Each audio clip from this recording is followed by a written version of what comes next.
दोस्तों जल्दी आपको दो बड़े बैंकों का विलय देखने को मिल सकता है। सरकार इसकी तैयारी में लगी हुई है। यूनियन बैंक ऑफ इंडिया और बैंक ऑफ इंडिया को मिलाकर एक बड़ा बैंक बनाने की तैयारी चल रही है। अगर ऐसा हो जाता है तो एसबीआई के बाद देश का दूसरा बड़ा बैंक बन जाएगा।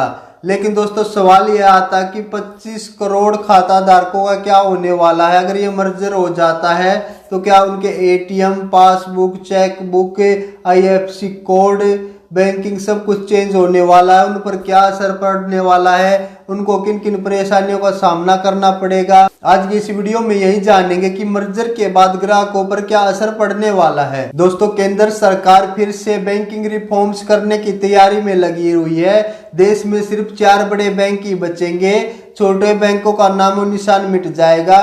छोटे बैंकों को बड़े बैंकों में मिलाकर 4 बड़े बैंक बनाने की तैयारी चल रही है। दोस्तों अभी एक खबर आ रही है कि वित्त मंत्रालय में यूनियन बैंक ऑफ इंडिया और बैंक ऑफ इंडिया का मर्जर होने को जा रहा है। दोस्तों अगर ये मर्जर हो जाता है तो बैंकिंग सेक्टर का ये सबसे बड़ा कदम होने वाला है, क्योंकि यूनियन बैंक ऑफ इंडिया के पास टोटल 21 करोड़ खाता धारक हैं और बैंक ऑफ इंडिया के पास लगभग 5.5 करोड़ खाता धारक हैं। अगर इन दोनों का मर्जर हो जाता है तो 25.5 करोड़ खाता धारकों का एक बड़ा बैंक बन जाएगा, जो कि लगभग एसबीआई के बराबर हो जाएगा, क्योंकि एसबीआई के पास 26 करोड़ खाता धारक हैं। अगर ये मर्जर हो जाता है तो ये नया बैंक देश का दूसरा सबसे बड़ा बैंक बन जाएगा। दोस्तों अब यहाँ पर सवाल उठता है कि ग्राहकों पर इसका क्या असर पड़ेगा, क्या उन्हें कोई परेशानी का सामना करना पड़ेगा। तो फ्रेंड्स इसका जवाब है कि थोड़ी बहुत प्रॉब्लम होने वाली है, ज्यादा नहीं।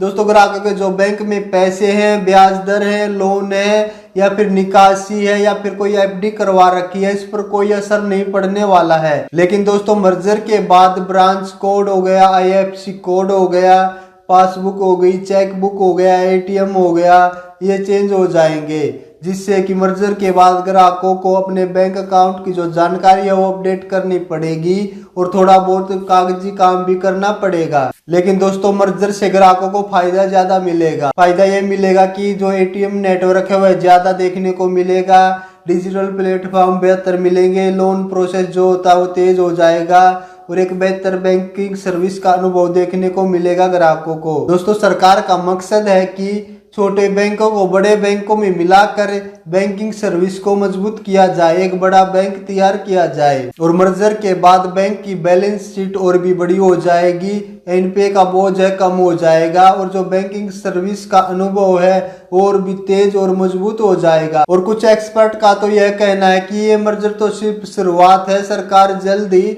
Bank of Maharashtra, Indian overseas bank, central bank of India और भी अन्य छोटे बैंकों को मिलाकर यानी कि इनको मर्जर करने की जो योजना है उस पर काम चल रहा है, जिससे कि आने वाले कुछ सालों में बैंकिंग का एक नया रूप देखने को मिलेगा और अब बैंकिंग सेक्टर में एक बड़ा बदलाव देखने को मिलेगा।